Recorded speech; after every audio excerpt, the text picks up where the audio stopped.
Bom dia, meus queridos. Mais um dia, terça-feira. Que este dia seja cheio de bênçãos, de alegria, de cura. Que esse dia seja o dia do milagre. Que neste dia o Espírito Santo possa tocar você e seus familiares e realizar os desejos mais profundos do coração de vocês. Aqueles desejos que só a gente e Deus conhece, sabe? Pois é, o dia chegou. É hoje. Receba em nome de Jesus. Vamos à palavra de Deus? Eu compartilho com vocês hoje Ezequiel 28, a partir do verso 11. Aqui a palavra de Deus diz o seguinte: O Senhor falou comigo outra vez e disse: Homem mortal, cante uma canção de tristeza por causa do fim que o rei de Tiro vai ter. Diga-lhe que eu, o Senhor, Deus, digo isto. Você era um exemplo de perfeição, como era sábio e simpático. Você vivia no Éden, o jardim de Deus. Usava pedras preciosas de todo tipo, rubis, diamantes, topázio, berilo, ônix, jaspe, safiras, esmeraldas e granadas. Você tinha joias de ouro que foram feitas para você no dia em que você foi criado. Eu fiz de você um anjo protetor com as asas abertas. Você vivia no meu Monte Santo e andava pelo meio de pedras brilhantes. A sua conduta foi perfeita desde o dia em que você foi criado até o dia em que você começou a praticar o que era mal. Você ficou ocupado comprando, vendendo, levou à violência e ao pecado todo o povo, e por isso, anjo protetor, eu o humilhei e expulsei do monte de Deus, no meio de pedras brilhantes. Você ficou orgulhoso por causa da sua beleza, da sua fama, e essa fama o fez perder o juízo. Então eu o joguei no chão a fim de servir de aviso para outros reis. Você foi tão desonesto nas compras e vendas que os seus lugares de culto foram profanados. Por isso, pus fogo na cidade e a queimei completamente. Todos os que agora olham para você estão vendo que você virou cinzas. Você está acabado para sempre. Todas as nações que o conheceram estão apavoradas com medo que aconteça a mesma coisa com elas. Até aqui a palavra de Deus.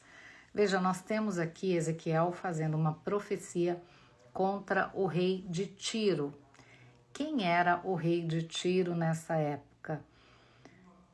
Se eu não estiver errada, Nabucodonosor. Mas aqui a palavra de Deus fala de um rei sábio, simpático, que viveu no Éden, no jardim de Deus, que era coberto por pedras preciosas, que era um anjo protetor, que vivia no Monte Santo de Deus, que tinha uma conduta perfeita até o dia em que começou a praticar a maldade. E a partir daí foi expulso do céu, né? Foi jogado para baixo.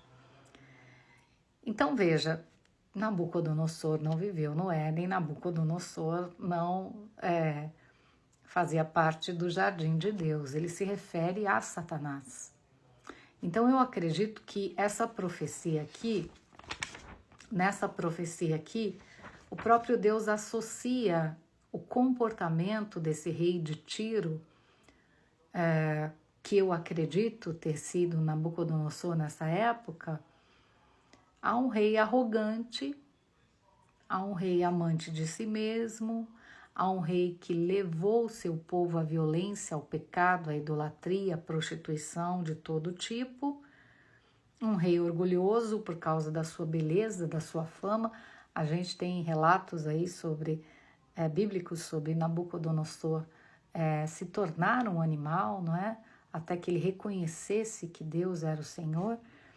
Então, eu acredito que aqui Deus associa a conduta, não é, de Nabucodonosor como o próprio Satanás. E isso é algo que tem que estar sempre em nossas mentes, não é? Porque por mais que nós prosperemos na terra, por mais famosos que estejamos, por mais rico que sejamos, nós ainda estamos debaixo da autoridade de Deus. Então, quando Satanás começou a querer se igualar a Deus, ele começou uma rebelião. Então, a rebelião começou ali no céu.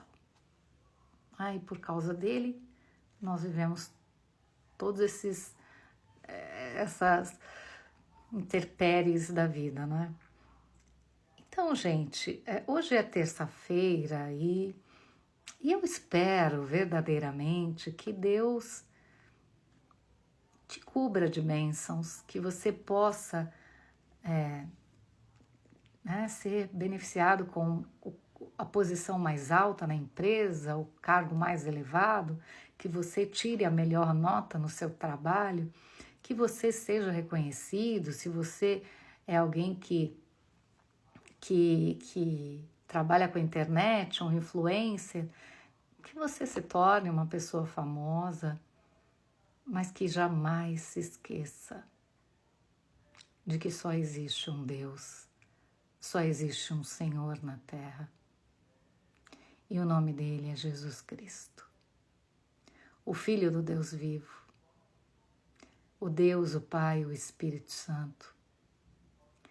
Quando nós queremos nos igualar a Deus, quando nós achamos que somos suficientes para nós mesmos, somos o bastante para todos ao nosso redor, quando nós acreditamos que podemos solucionar qualquer problema, nós perdemos o juízo, como a palavra de Deus diz aqui, porque nós começamos a agir de maneira equivocada.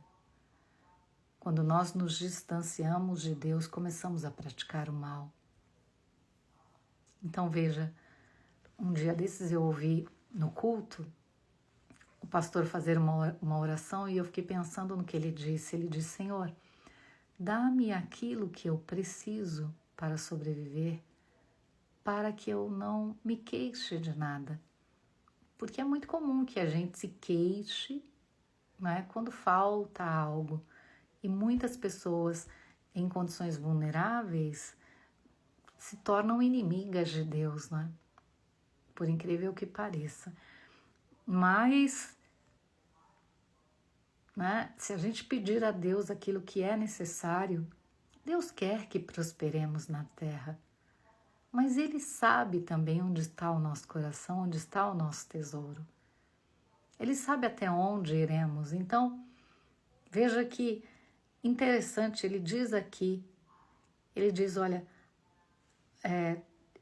as pedras, as joias de ouro foram feitas exclusivamente para você.